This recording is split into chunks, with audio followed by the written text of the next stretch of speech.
Hey, what do you think is on? What are you down? Hello? We are not going down there right now. I made myself clear. Hey, there's no chance we're going to that hole, all right? This ends right now! Well, that's gonna wrap that thing up. I guess we can start some music now, eh?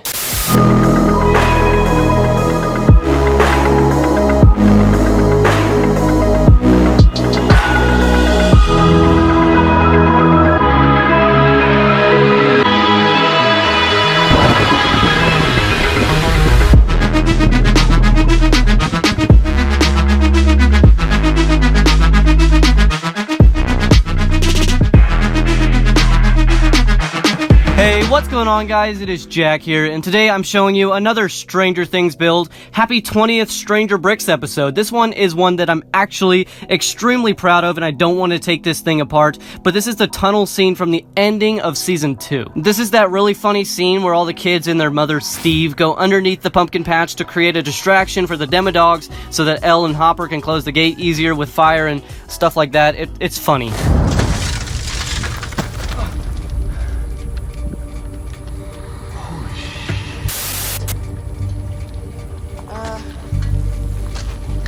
Yeah, I'm pretty sure it's this way. So that's what this is, but you could also make this the scene where Hopper initially discovers the upside-down tunnel system just by swapping out some figures. Not only that, but I tried to make this thing fit in with the actual upside-down set from LEGO themselves. That way these things could go hand in hand and look like they really belong together. But anyways, without further ado, let's go ahead and jump directly into this mock. So starting off, you can see this thing has two separate terrain layers. The first part is the real-world pumpkin patch. That's just a slab of dirt, and below that is the upside-down portion, which is just a slab of rock. Now, of course, there's more to them, but that's basically the gist of it. Both of these slabs, as I'll call them, are very thick. They actually have a lot of snot work around them to make them look like they're actually extruding from the ground, and you could rip them out of the earth or put them back in the earth if you ripped them out, or stuff like that. The real world one, or the dirt one, actually is pretty simplistic compared to the bottom. You can see it just has some extruding plates on the side using some headlight bricks. But the bottom, or the upside down, is where the magic happens. I love the way this thing looks. The rock work on this is probably my best rock work I've done.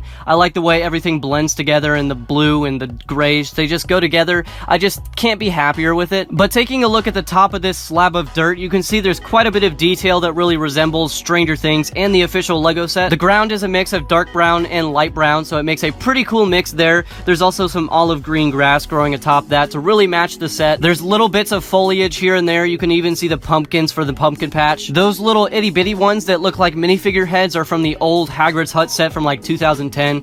It's been a while since I got those. On the backhand side, you can see Hopper's official police car. This one is from the actual set just because they've given us such a great resource to use in mocks. Might as well use it instead of trying to make something that's worse. I wanted to include Billy's car instead because that makes more sense to this scene, but I used all my dark blue in the upside down portion of this build, so I have to save that for another mock in the future, but trust me, it will come. In the smack dab middle of all of this, you can see the big gaping hole that will lead you to the upside down. Standing around that is Mike and Max, the two that really don't like each other, and that Max torso is custom printed from minifigs.me if you want to check that out, but they're looking down into the second section of this build, the upside down. Now this part I'm extremely happy with. I love the way this upside down turned out. You can see a bunch of vines everywhere, a bunch of that goopy stuff that grows on the walls and drips down. You can see all the muted colors that really make this feel dreary and not something that you're supposed to walk into, obviously. You can see Lucas trying to get down by hanging from the rope. You can also see Steve there and Dustin. Building this mock really made me wish I had a baseball bat piece. Anyways, looking around, you can see this place is pretty spacious. There's a lot of room for the figures and Demodogs and stuff like that. The one I'm putting in right now is pretty outdated. I built this thing 2 months ago, and putting it inside of this mock really makes me realize just how big it is. But if you want to build it, I have done a tutorial, but I might make a new one. Back to the actual mock though, you can see this thing is at a junction. You have two separate ways you can go, which is why this thing is only supported with 3 columns. And of course, the side that is facing you won't have anything, just so you can look inside. And to make the vines, you can see I used a bunch of dark blue and dark brown leaf pieces that come in the actual set. There's also some whip pieces that kind of serve as moving vines because they are really wiggly. The final things to this mock are the minifigures, and like I was saying before, you can either have just Hopper and make this an earlier scene,